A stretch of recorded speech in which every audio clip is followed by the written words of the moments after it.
bersama 3 narasumber saya. Di sini ada Ibu Mita Sari selaku perwakilan dari pemerintah daerah setempat. Gimana kabarnya, Bu? Alhamdulillah baik. Oke, di sebelahnya ada Ibu Bisni selaku perwakilan dari tenaga pengajar. Apa kabar, Bu? Baik.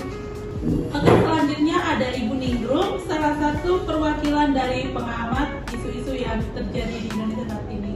Gimana kabarnya, Ibu? Alhamdulillah baik. Baik, terima kasih. Jadi di ngobrol santuy kali ini kita akan membahas soal isu yang saat ini sedang hangat diperbincangkan, yaitu terkait dengan kasus keracunan MBG atau makanan bergizi gratis. Baik, izin narasumber sebelum kita masuk ke pembahasan, mari kita simak video berikut ini. Diduga keracunan makanan bergizi gratis, sejumlah siswa SD dan SMP di Kecamatan Tapalang, Kabupaten Mamuju, Sulawesi Barat, dilarikan ke Puskesmas Tapalang, Rabu 24 September. Tercatat ada 10 siswa SD Entaan dan 1 siswa SMP yang mengeluhkan sakit kepala hingga nyeri perut, tak lama setelah menyantap makan siang dari program MBG yang dibagikan di sekolah. Kapolsek Tapalang, Ibtu Haji Mino, membenarkan adanya insiden ini dan menyebut para siswa langsung mendapat penanganan medis. Warga Kabupaten Bandung Barat kembali harus mengelus dada. Dugaan keracunan massal MBG kembali terjadi di Cipongkor. Sedikitnya 180 siswa datang ke posko Kecamatan Cipongkor dalam kondisi kesakitan. Sebagian besar siswa berasal dari Sekolah Menengah Karya Perjuangan, di mana makanan yang disantap berasal dari dapur MBG Pasir Saji, Kecamatan Cipongkor. Ya, jadi itu tadi tayangan terkait beberapa berita terkait isu keracunan MBG yang terjadi di beberapa sekolah. Pertama-tama saya ingin ke Ibu Bisni selaku perwakilan dari tenaga pengajar. Kita ketahui bahwa program dari Bapak Presiden Prabowo sendiri yaitu terkait makanan bergizi gratis. Pertanyaan saya nih, Bu, di sekolah Ibu sendiri bagaimana antusias para siswa setelah mendapatkan makanan bergizi gratis itu sendiri? Di sekolah saya itu antusiasme anak-anak sangat tinggi karena awalnya mereka setiap hari menunggu kapan giliran sekolah kita, kapan kita akan dikasih MBG oleh pemerintah. Dan setelah program ini berjalan dan sudah masuk ke sekolah, mereka akhirnya rajin ke sekolah. Tambah lagi menu-menunya yang bervariasi setiap hari dan berubah-ubah kan, Bu. Sekarang ini kita ketahui banyak sekali kasus-kasus keracunan siswa yang keracunan makanan bergizi gratis. Salah satunya terjadi di sekolah Ibu ya. Saya ingin tanyakan, Bu, kronologi awal keracunan ini terjadi itu seperti apa, Bu? Mungkin bisa diceritakan? Awal kejadiannya itu kira-kira pada siang hari. Kan makanannya datang itu pada siang. Terus anak-anak mulai makan. Kira-kira jam 1 persatu anak-anak itu mulai mual, muntah. Terus kami dari pihak guru berinisiatif untuk menelpon ambulans. Sampai di puskesmas, dokternya bilang kalau anak-anak itu keracunan makanan.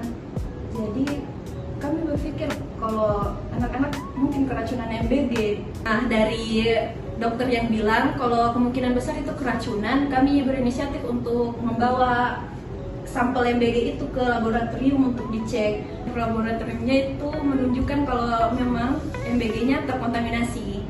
Kemungkinan besar terjadi kesalahan pada pengolahan makanan bergizi gratis ini. Kalau begitu, saya ke Ibu Mita selaku perwakilan dari pemerintah. Bagaimana kira-kira tanggapan Ibu terkait dengan kasus ini? Silakan, Bu. Sebelumnya terima kasih sudah diundang di acara ini. Sebenarnya topik tentang kasus keracunan MBG ini masih sering ya saya dengar di berbagai daerah, tidak di daerah sini saja. Mungkin faktor terjadinya keracunan ini banyak dari bahan makanan, kebersihan, packing yang kurang higienis, mungkin juga pengawasannya di penyelenggara itu kurang mumpuni, mungkin kurang ketat untuk menyalurkan, karena ada juga menu yang menggunakan produk yang langsung jadi kayak susu, mungkin kurang Steril. kurang kayak tanggal kadaluarsanya kan tidak diperhatikan karena mungkin mereka belanja langsung di pak yang besar, jadi kurang diperhatikan anak-anak yang mungkin umurnya yang masih rentan. Masih gimana ya, kalau SD mungkin mereka belum terlalu fokus, oh ini kadaluarsa atau enggak, mungkin kan terjadi keracunan di situ. Saya rasa sih faktor-faktornya seperti itu, Bu. Oke, baik. Jadi keracunan MBG ini bisa disebabkan oleh banyak faktor ya, Bu ya. Kalau begitu saya mau ke Ibu Ningrum selaku pengamat.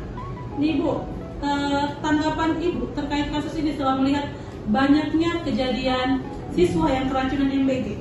Di tayangan yang kita lihat tadi, kurang lebih sampai saat ini ada lebih dari 800 siswa yang terkena dampak dari keracunan makanan bergizi gratis ini. Menurut Ibu sebagai pengamat, apa tanggapan Ibu terkait kasus ini? Baik, terima kasih sebelumnya sudah diundang dan ikut berbincang di podcast kali ini, di podcast Ngobrol Santuy. Baik, menurut saya ya, pertama-tama saya turut prihatin kepada anak-anak yang mungkin terkena dampak keracunan ini. Nah, untuk tanggapan saya melihat ini bahwa mungkin ini bisa terjadi karena kurangnya pengawasan yang baik, entah itu dari pihak penyelenggara maupun dari pihak dapur yang pengolahnya. Jadi mungkin kita hanya perlu lebih memperhatikan dari tingkat kebersihan, dari tingkat pemilihan bahan baku, bahan makanannya, dan juga saya lihat bahwa banyak penyelenggara MBG di beberapa sekolah yang menu-menu MBG-nya ini kurang sehat. Banyak yang mengambil dari makanan-makanan instan. Kita masih bisa melihat beberapa sekolah itu membuat menu seperti burger. Nah, saya rasa burger ini tidak mencerminkan kita ya. Ini sudah masuk kategori makanan junk food. Nah, sementara MBG ini dari namanya makanan bergizi. Jadi saya rasa memang pengolahan dan penyelenggara dari MBG ini harus lebih memperhatikan menu apa yang ingin dibuat dan bahan-bahan apa yang mereka gunakan. Pemilihan bahan makanannya ini mungkin bisa lebih sehat, bisa yang langsung dari lebih alami ya. Karena kan termasuk bahan makanan bergizi itu ya kita lihatnya dari bahan alaminya. Kalau kita masih menggunakan junk food, makanan instan, saya rasa itu tidak termasuk makanan bergizi ya. Jadi saya rasa ini kita harus lebih memperhatikan di bagian pengolahan, dan penyelenggara harus lebih teliti lagi, termasuk bagi pengamat gizinya kan, karena saya rasa ini semua sudah ada penilai gizinya kan. Jadi saya rasa itu kita sangat menyayangkan ya. Saya rasa ini program ini sangat bagus karena banyak anak-anak yang memang membutuhkan ini, karena kita tahu kita tidak semuanya mampu, sehingga makanan gratis ini, program ini sangat membantu anak-anak kita di luar sana. Jadi saya rasa cukup di sekian. Baik, luar biasa sekali tadi penyampaian dari Ibu Ningrum, Ibu Misni dan juga Ibu Mita terkait pembahasan kita kali ini, itu kasus keracunan makanan bergizi gratis. Mungkin dari obrolan kita ini bisa saya simpulkan, untuk mengatasi masalah ini mungkin dari berbagai pihak semuanya bisa mengevaluasi, baik itu dari pihak pemerintah, pihak penyelenggara maupun guru juga. Mungkin bisa bersama-sama mengevaluasi dan juga bekerja sama agar program ini bisa terlaksana sesuai dengan tujuan awal. Oke, terima kasih Sobat Santuy sudah menyaksikan Ngobrol Santuy kali ini. Terima kasih kepada ketiga narasumber saya yang sangat luar biasa ini. Sampai ketemu di Ngobrol Santuy selanjutnya.